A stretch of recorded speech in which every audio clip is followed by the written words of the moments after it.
Assalamualaikum warahmatullahi wabarakatuh. Halo semuanya, perkenalkan nama saya Rifki Firdaus dengan nomor pokok mahasiswa 242170111036 Pendidikan Geografi Universitas Siliwangi. Halo semuanya, selamat datang di video pembelajaran kita. Hari ini kita akan jalan-jalan ke Papua Barat Daya, provinsi baru di Indonesia yang resmi menjadi provinsi ke-38 sejak akhir 2022. Meski namanya Barat Daya, lokasinya sebenarnya di ujung barat laut Pulau Papua. Wilayah ini menyimpan kekayaan alam dan budaya yang luar biasa. Nah, kita akan mengenal Papua Barat Daya lewat 10 konsep geografi, mulai dari lokasi, jarak, keterjangkauan, morfologi, aglomerasi, wilayah guna, interaksi dan interdependensi, diferensiasi area, dan keterkaitan ruang hingga pola persebaran. Siapkan diri kalian karena tiap konsep akan dijelaskan dengan contoh nyata yang asik dari Papua Barat Daya. Yuk, langsung saja kita mulai petualangan geografi kita. Lokasi menjelaskan di mana suatu tempat kita berada. Secara lokasi absolut, Papua Barat Daya terletak sedikit di bawah garis khatulistiwa, sekitar 0, derajat lintang selatan sampai 131 derajat bujur timur. Lokasi relatifnya, provinsi ini berada di barat laut Pulau Papua. Bayangkan seperti ujung kepala burung di Pulau Papua. Batas-batas provinsi Papua Barat Daya ini meliputi sebelah utara berbatasan dengan Samudra Pasifik, timur dengan provinsi Papua Barat, selatan dengan Laut Seram dan Teluk Berau, dan barat dengan Laut Halmahera. Ibu kota provinsi ini adalah Kota Sorong, yang terletak di pesisir pantai Kepala Burung bagian barat. Sorong dikenal sebagai gerbang utama menuju Papua karena letaknya strategis di tepi Laut Pasifik dan dekat dengan gugusan Kepulauan Raja Ampat. Jika kita melihat peta, wilayah Papua Barat Daya mencakup kota Sorong dan sekitarnya, wilayah Sorong Raya. Termasuk kabupaten-kabupaten seperti Sorong, Sorong Selatan, Raja Ampat, Tambrau, dan Maibrat. Lokasinya yang berada di ujung jalan Indonesia Timur membuat Papua Barat Daya sangat unik. Dari titik paling ujung provinsi ini, misalnya Pulau Fani di utara Raja Ampat, jaraknya hanya sekitar 200 km ke negara tetangga yaitu Palau. Artinya, secara lokasi Papua Barat Daya yang berada di kawasan perbatasan luar Indonesia. Menarik sekali bukan? Lokasi Papua Barat Daya yang terpencil namun strategis ini akan mempengaruhi banyak hal yang kita akan bahas pada konsep-konsep berikutnya. Sekarang mari kita berbicara tentang jarak. Konsep jarak membantu kita memahami seberapa jauh suatu tempat dari tempat lainnya dan dampaknya. Contohnya, jarak dari Sorong, Papua Barat Daya ke Jakarta itu sekitar 2.756 km. Bayangin, hampir 3.000 km jauhnya. Tak heran, penerbangan langsung Sorong-Jakarta saja memakan waktu sekitar 4-5 jam. Jarak yang begitu jauh membuat Papua Barat Daya yang terasa terpisah dari pusat Indonesia. Hal ini memengaruhi biaya transportasi, harga barang, dan frekuensi kunjungan orang dari wisatawan. Contoh lain, di dalam provinsi sendiri, jarak Sorong ke Waisai, ibu kota Kabupaten Raja Ampat, sekitar 75 km saja jika ditarik garis lurus. Mungkin menurut Anda, 75 km mah dekat. Mungkin begitu. Tetapi karena dipisahkan oleh lautan, perjalanan Sorong Waisai dengan kapal feri cepat tetap perlu sekitar 2 jam lamanya. Ini menunjukkan bahwa jarak tidak selalu diukur dengan kilometer saja, tapi juga waktu dan moda transportasi. Jarak yang sama bisa terasa lebih jauh jika medannya sulit atau tidak ada jalan langsung. Contoh ekstrim lainnya tadi sudah disebut. Pulau Fani di ujung utara Papua Barat Daya berjarak sekitar 200 km dari negara Palau. Gak sekali secara jarak, namun karena terpisah lautan luas, pulau ini sangatlah terpencil. Dari contoh-contoh ini, kita bisa paham bahwa jarak memengaruhi hubungan Papua Barat Daya dengan daerah lain. Semakin jauh biasanya, interaksi makin jarang dan biayanya makin besar. Nah, lalu bagaimana dengan keterjangkauan dari wilayah ini? Jarak jauh belum tentu tak terjangkau loh. Yuk kita lihat konsep selanjutnya. Berikutnya yaitu keterjangkauan. Berkaitan dengan kemudahan mencapai suatu lokasi, Papua Barat Daya boleh jauh. Tapi seberapa terjangkau sih? Contohnya, kota Sorong sangat terjangkau dibanding area lain di Papua. Mengapa? Sorong punya Bandar Udara Domine Edward Osok atau DEO yang merupakan bandara kelas 1. Bandara Sorong ini melayani banyak penerbangan termasuk penerbangan langsung dari Jakarta dan kota besar lain. Jadi, terbang ke Sorong relatif mudah, sekitar 4 jam dari Jakarta dengan pesawat berbadan lebar. Selain itu, Sorong punya pelabuhan laut yang besar. kapal pelni, dan kapal barang rutin singgah, membuat Sorong jadi pintu masuk utama ke Papua Barat Daya. Dengan kata lain, aksesibilitas Sorong masih tinggi, namun berbeda cerita dengan wilayah lain di provinsi ini. Raja Ampat misalnya, meski terkenal di mancanegara, keterjangkauannya masih menantang. Ibu kotanya, Waisai, hanya punya bandara kecil yang didarati pesawat British. Alhasil, transportasi laut menjadi pilihan utama ke sana. Wisatawan yang hendak ke Raja Ampat biasanya harus terbang ke Sorong dulu, lalu naik kapal cepat 2 jam ke Waisai. Begitu pula daerah pedalaman seperti Maibrat atau Tambrau. Sebagian wilayahnya belum terhubung jalan beraspal mulus. Banyak kampung hanya bisa dijangkau dengan jalan kaki, naik perahu menyusuri sungai, atau menggunakan pesawat kecil perintis yang mendarat di lapangan terbang sederhana. Contohnya, Bandara Perintis ada di Temenabuan, Sorong Selatan, Ayawasi, Maibrat, Werur di Tambrau, melayani pesawat kecil untuk membuka isolasi. Keterjangkauannya terbatas ini berarti waktu dan usaha yang lebih besar untuk mencapai banyak tempat di Papua Barat Daya. Meski begitu, kadang justru tantangan itulah yang membuat perjalanan ke sana terasa seperti petualangan. Saat tiba di Papua Barat Daya, hal yang pertama bikin takjub adalah morfologi atau bentang alamnya. Wilayah ini punya morfologi yang sangat beragam, dari laut, pantai, dataran rendah, hingga pegunungan. Di pesisir selatan, Kabupaten Sorong Selatan dan sekitarnya, terdapat hamparan hutan mangrove dan rawa sagu terluas di Pulau Papua.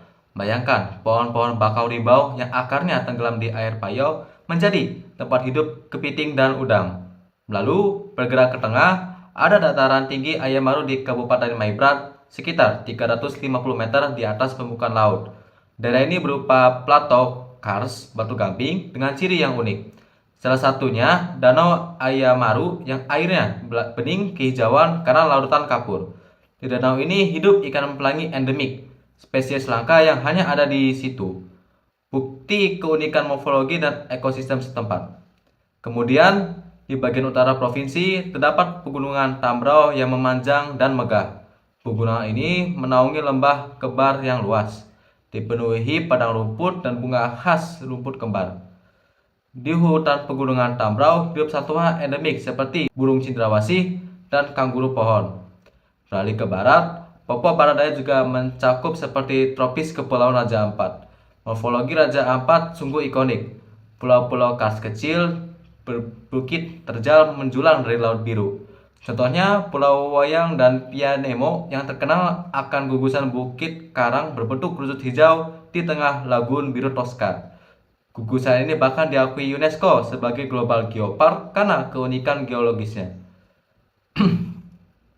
Tak heran, Raja Ampat sering disebut salah satu pemandangan terindah di dunia. Pemandangan pulau-pulau kars di Pianemo, Raja Ampat, berkat morfologi kars ini pula, perairan Raja Ampat memiliki terumbu karang terkaya di dunia dengan ratusan spesies koral dan ikan. Luar biasa bukan? Dari mangrove pesisir sampai pegunungan hijau dan pulau karang, morfologi Papua Barat Daya benar-benar bervariasi. Bentang alam yang beraneka rupa ini juga mempengaruhi di mana manusia tinggal dan beraktivitas. Seperti yang akan kita bahas berikutnya, yaitu konsep aglomerasi. Aglomerasi berarti pengelompokan atau pemusatan aktivitas dan penduduk di suatu wilayah. Di Papua Barat Daya, pola aglomerasi sangat terlihat jelas di kota Sorong dan sekitarnya. Sorong adalah kota terbesar sekaligus pusat ekonomi provinsi ini. Dengan penduduk hampir 300.000 jiwa, Sorong menjadi magnet bagi orang-orang Papua Barat Daya untuk berkumpul. Mengapa Sorong begitu mengaglomerasikan penduduk? Alasan utamanya karena peran Sorong sebagai pusat industri dan jasa. Sejak masa lalu, Sorong dijuluki kota minyak karena ditemukan cadangan minyak di Pulau Salawati, dekat dengan pantai Sorong. Dan sejak zaman Belanda, hingga kini, Sorong masih menjadi hub industri minyak dan gas. Ada kilang minyak Pertamina di pantai Sorong yang mengolah minyak mentah dari sekitar Salawati dan sekitarnya. Selain itu, Sorong punya fasilitas lengkap seperti pelabuhan, bandara, perguruan tinggi, dan rumah sakit, serta pusat perdagangan modern, menjadikannya kota paling maju setara Papua. Wajar kalau banyak penduduk dari daerah lain Papua Barat Daya atau bahkan dari provinsi tetangga berurbanisasi ke Sorong demi pendidikan atau pekerjaan. Alhasil terjadi aglomerasi. Sekitar separuh populasi provinsi ini terkonsentrasi di wilayah Sorong Raya, kota Sorong plus kabupaten sekitar. Sementara itu, di luar Sorong, kepadatan penduduk jauh lebih rendah. Kota Sorong ini ibarat metropolis yang dikelilingi area rural yang luas. Contoh ekstrim, Kabupaten Tambrau yang wilayah pegunungan dan hutan, luasnya hampir 12.000 km, tapi penduduknya hanya sekitar 30.000 saja. Itu menurut data Badan Pusat Statistika tahun 2020. Bandingkan dengan Kota Sorong yang luasnya hanya 205 km, tapi penduduk 284.000, terlihat kan betapa mengumpulnya penduduk di Sorong. Inilah aglomerasi penduduk. Mereka cenderung berkumpul di area dengan fasilitas dan peluang ekonomi. Dampak positifnya, Kota Sorong berkembang pesat dan menjadi sentra pembangunan. Tapi ada juga tantangannya, seperti kemacetan lokal atau permukiman padat, sementara di daerah lain kekurangan tenaga kerja karena ditarik ke kota. Fenomena aglomerasi di Papua daerah ini mirip dengan daerah lain. Kota utama tumbuh pesat, tetapi pedesaan agak tertinggal. Lalu, apa nilai guna dari wilayah-wilayah ini sehingga ada yang tumbuh ramai dan ada yang sepi? Mari kita kupas di konsep nilai guna berikutnya. Setiap tempat memiliki nilai guna, artinya manfaat atau kegunaan bagi manusia. Papua Barat Daya penuh dengan sumber daya bernilai tinggi, meski berbeda-beda di tiap wilayahnya. Kita mulai dari Sorong lagi. Nilai guna Kota Sorong terletak pada fungsi ekonominya. Kota ini menjadi pusat industri migas, minyak, dan gas. Terdapat kilang minyak yang memproses minyak bumi dari ladang di sekitar, misalkan Pulau Salawati. Sorong juga bernilai sebagai pusat distribusi barang ke seluruh Papua Barat Daya. Pelabuhannya dipakai mengirim bahan kebutuhan seperti sembako, BBM, material bangunan ke kota dan kampung lain. Tak heran jika lahan di Sorong laku untuk perkantoran, ruko, dan pelabuhan karena nilai ekonominya yang tinggi. Lalu lihat wilayah pesisir Sorong Selatan. Area ini penuh dengan hutan sagu dan mangrove. Nilai gunanya apa? Banyak. Hutan sagu menghasilkan tepung sagu sebagai makanan pokok lokal. Mangrove menjadi rumah bagi kepiting bakau dan udang yang ditangkap warga sebagai mata pencaharian. Uniknya, komoditas seperti kepiting bakau dan udang dari mangrove Sorong Selatan tidak hanya dikonsumsi lokal, tetapi juga diekspor karena kualitasnya bagus hingga keluar daerah. Jadi, nilai guna ekologis dan ekonomisnya besar. Alam menyediakan pangan dan sumber penghasilan. Selanjutnya, Kepulauan Raja Ampat memiliki nilai guna utamanya terletak pada wisata bahari. Dengan terumbu karang spektakuler dan pemandangan Pulau Kars, Raja Ampat menjadi destinasi kelas dunia bagi penyelam dan traveler. Ekosistem lautnya jadi aset yang berharga. Pariwisata menyumbang pendapatan daerah dan warga seperti homestay, pemandu wisata, dan lain-lain. Selain itu, perairan Raja Ampat kaya ikan dan hasil laut, sehingga nelayan setempat mengandalkannya. Tambrau lain lagi nilai gunanya. Kabupaten ini sengaja diposisikan sebagai kabupaten konservasi. Sekitar 80% hutan Tambrau dilindungi sebagai kawasan konservasi. Misalnya, habitat penyu belimbing raksasa di pantai Jen Womong. Nilai guna Tambrau bukan pada eksploitasi, tetapi pada jasa lingkungan. Hutan lestari menjaga udara dan air, jadi warisan alam serta berpotensi untuk ekowisata. Dari contoh-contoh itu terlihat setiap sudut Papua Barat Daya punya nilai guna yang berbeda. Ada yang untuk industri, pertanian, dan perikanan tradisional, pariwisata, sampai konservasi alam. Semuanya saling melengkapi. Nah, nilai guna ini tidak lepas dari hubungan antar wilayah.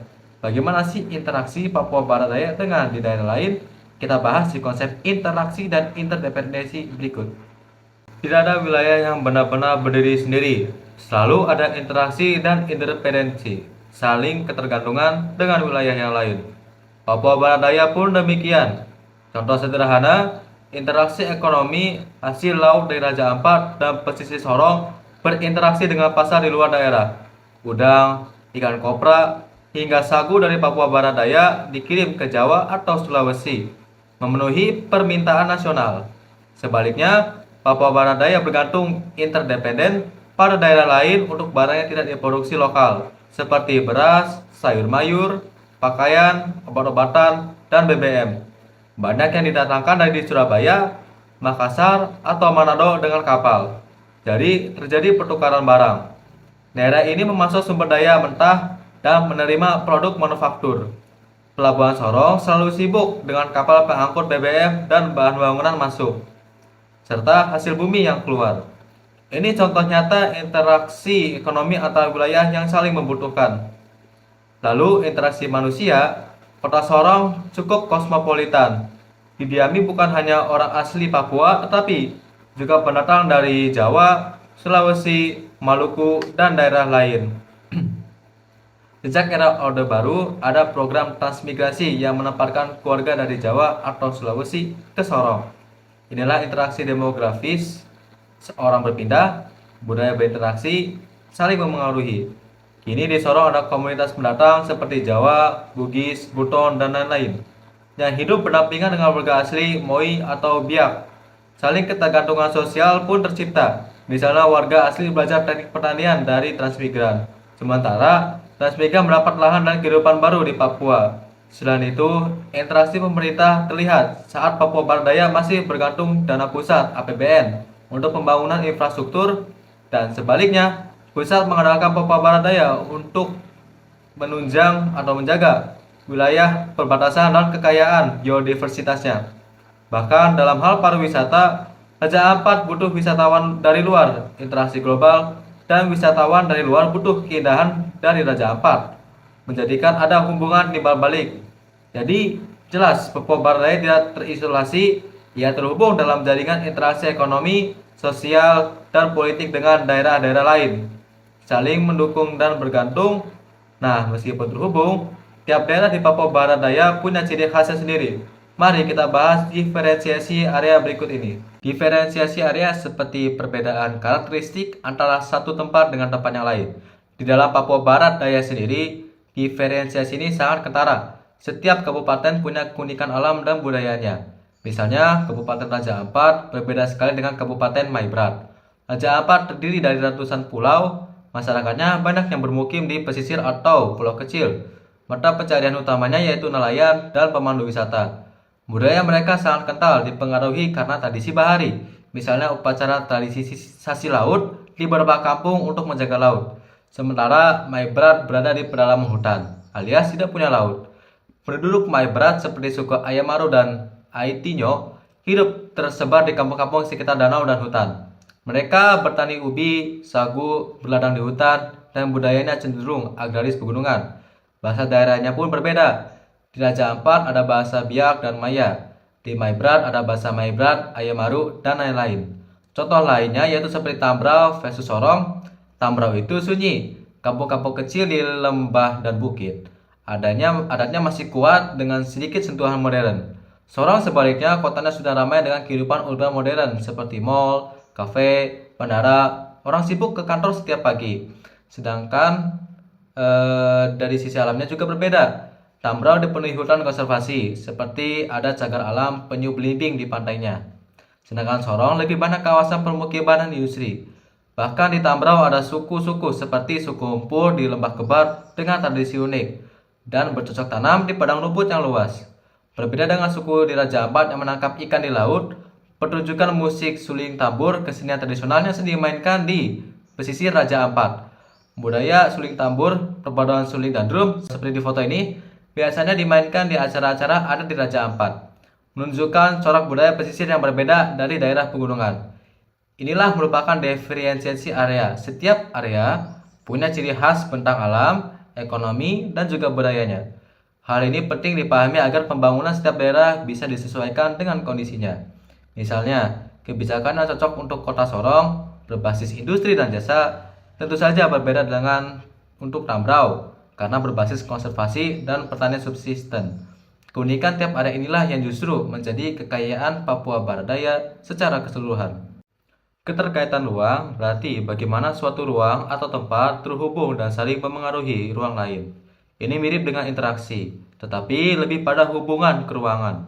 Misalnya melalui aliran material, informasi, atau fenomena alam antar tempat. Contohnya di Papua Barat Daya, hubungan hulu dan hilir antara dataran tinggi dan juga pesisir. Di wilayah ini, sungai-sungai mengalir dari pegunungan di tengah pulau menuju pesisir selatan. Air hujan yang jatuh di pegunungan Ayamaru berlokasi di Maibrat, meresap ke tanah kars dan mengalir keluar sebagai sungai. Kemudian bermuara di pesisir Sorong Selatan. Aliran sungai ini membawa nutrisi dari hutan ke hutan mangrove pesisir di Sorong Selatan. Apa pengaruhnya? Nutrisi itu menyuburkan mangrove dan perairan pesisir, sehingga udang dan ikan tumbuh subur di muara. Jadi ada keterkaitan ekosistem. Kalau misalkan hutan di hulu rusak, maka mangrove dan biota laut di hilir bisa terganggu karena suplai air bersih dan nutrisi berkurang. Ini menunjukkan satu ruang hulu terkait dengan ruang lain, yaitu hilir secara ekologis. Contoh lain seperti keterkaitan ruang melalui infrastruktur. Jalan Trans Papua Barat, jalur darat, yang rencananya menghubungkan Sorong ke Manokwari melewati Maibrat dan Tambrau. Jika jalan ini tersambung dengan mulus, maka ruang-ruang yang tadinya terpencil akan terkait. Orang Tambrau bisa ke Sorong naik bus, hasil bumi Maibrat bisa diangkut ke kota lebih cepat. Ruang-ruang jadi tersambung secara fisik. Saat ini juga pun sudah ada jalan Sorong, Aimas, Teminabuan, Sorong Selatan yang membuat desa di sepanjang jalan tumbuh karena terkait dengan pasar di kota. Contoh keterkaitan ruang lainnya yang menarik seperti keterkaitan global melalui laut. Perairan Raja Ampat merupakan bagian dari segitiga terumbu karang dunia.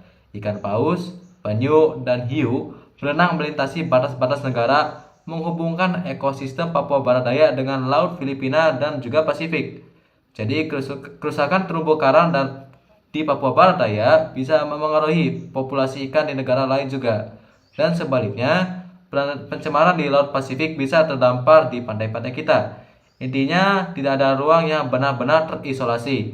Di Papua Barat Daya terjalin dalam jaringan ruang yang lebih besar, baik melalui aliran sungai, jalur transportasi, maupun ekosistem lintas batas. Setelah kita memahami keterkaitan ini, mari kita lihat gambaran akhirnya dalam pola persebaran berbagai fenomena di Papua Barat Daya. Pola persebaran berbicara tentang bagaimana sesuatu tersebar di permukaan bumi secara merata atau mengelompok, linier atau acak. Di Papua Barat Daya kita bisa amati beberapa pola persebaran dengan menarik. Pertama, persebaran penduduk. Polanya mengelompok di area perkotaan atau pesisir dan jarang sekali di pedalaman. Seperti yang kita bahas juga, penduduk konsentrasi di Sorong dan kota-kota kecil pesisir. Kalau dilihat di peta, titik-titik permukiman padat menumpuk di sekitar kota Sorong. Aimas, ibu kota Kabupaten Sorong, Terminabon, Sorong Selatan, Waisai, Raja Ampat, atau Fev, ibu kota Tambrau. Sementara betang luas di pedalaman Maibrat dan Tambrau nyaris kosong permukiman besar. Hanya saja kampung kecil yang tersebar. Contoh data seperti kota Sorong, kepadatan penduduknya tinggi. Luasnya hanya 205 km, penduduknya cuma 30 ribuan. Berarti kepadatan Tambrau cuma 2 orang per square kilometer. Itu pun terkumpul di beberapa lembah saja. Jadi pola persebarannya sangat tidak merata. Padat di kota namun sangat jarang di pedalaman. Lalu persebaran pemukiman biasanya mengikuti akses transportasi. Misalnya desa-desa berderet di sepanjang jalan raya atau tepi sungai atau pantai. Polanya linear. Di Sorong Selatan ada pola linear desa di pinggir sungai Kais dan Sembra. Karena sungai jadi urat nadi transportasi. Di Raja Ampat, pola persebaran kampung juga linear di pesisir pantai tiap pulau. Karena tengah pulau berupa hutan atau bukit. Persebaran sumber daya alam pun terpolakan. Misalnya tambang minyak tersebar di sekitar Pulau Salawati dan Doom dekat dengan Sorong. Hutan sagu tersebar di dataran rendah Merawa di selatan. Sedangkan satwa endemik seperti cendrawasih tersebar di hutan pegunungan Tambrau. Tidak di semua tempat. Bahkan pola persebaran objek wisata seperti sport diving tersebar mengelompok di sekitar Selat Dampier, Raja Ampat. Tidak merata di semua laut. Menyadari pola-pola ini penting untuk perencanaan. Misalnya karena penduduk terkumpul di Sorong, bisa difokuskan layanan publik di sana. Sedangkan untuk daerah jarang penduduk difokuskan pada transportasi perintis. Pola persebaran membantu kita memahami di mana dan mengapa sesuatu berada. Melengkapi pemahaman kita tentang Papua Barat Daya. Luar biasa, dalam ini kita sudah menjelajahi Papua Barat Daya melalui 10 konsep geografi. Mulai dari lokasinya yang di ujung timur Indonesia, jaraknya yang jauh namun bisa dijangkau, keterjangkauan infrastruktur yang beragam, hingga keindahan morfologi alamnya. Kita juga melihat bagaimana penduduk dan aktivitas membentuk aglomerasi di Sorong. Bagaimana setiap wilayah memiliki nilai gunanya tersendiri, entah itu untuk minyak, sagu, wisata, atau juga konservasi. Lalu kita paham juga interaksi dan interdependensi Papua Barat Daya dengan dunia luar, sembari tak melupakan diferensiasi area yang membuat setiap kabupaten unik. Juga kita menyadari keterkaitan ruang antara pegunungan dan pesisir, antara manusia dan lingkungannya, serta mengenali pola persebaran penduduk dan sumber daya di sana. Semua konsep ini saling terhubung dalam menggambarkan karakter Papua Barat Daya. Sekarang saatnya kita merenung sejenak. Apa yang kita bisa pelajari dari sini? Salah satunya bahwa memahami geografi membantu kita melihat gambaran besar suatu wilayah. Dengan konsep-konsep tadi, kita jadi paham tentang Papua Barat Daya. Misalnya karena lokasi jauh dan akses sulit, biaya barang yang mahal, karena aglomerasi terkonsentrasi di Sorong, perlu pemerataan pembangunan ke daerah lain. Karena nilai gula alam yang tinggi seperti minyak, hutan, dan juga laut, kita juga harus bijak mengelolanya agar interdependensi dengan alam tetap seimbang. Coba pikirkan secara kritis, bagaimana sebaiknya pembangunan di Papua Barat Daya dilakukan dengan mempertimbangkan kondisi geografisnya? Apakah akan fokus mengembangkan kota Sorong saja, ataukah membuka keterkaitan ruang dengan membangun jalan ke pedalaman? Bagaimana melindungi lingkungan Raja Ampat dan Tambrau sambil juga meningkatkan perekonomian? Pertanyaan-pertanyaan ini mengajak kita menggunakan pemahaman geografi untuk mencari solusi. Semoga setelah menonton ini kalian mendapatkan gambaran jelas tentang Papua Barat Daya dan menghargai betapa kompleks dan indahnya wilayah ini. Geografi itu bukan cuma hafalan, tetapi kacamata untuk melihat dunia secara utuh. Teruslah belajar dengan rasa ingin tahu. Terima kasih sudah menyimak sampai akhir. Wabillahi wa taufiq wal hidayah. Sampai jumpa di berikutnya. Salam geografi.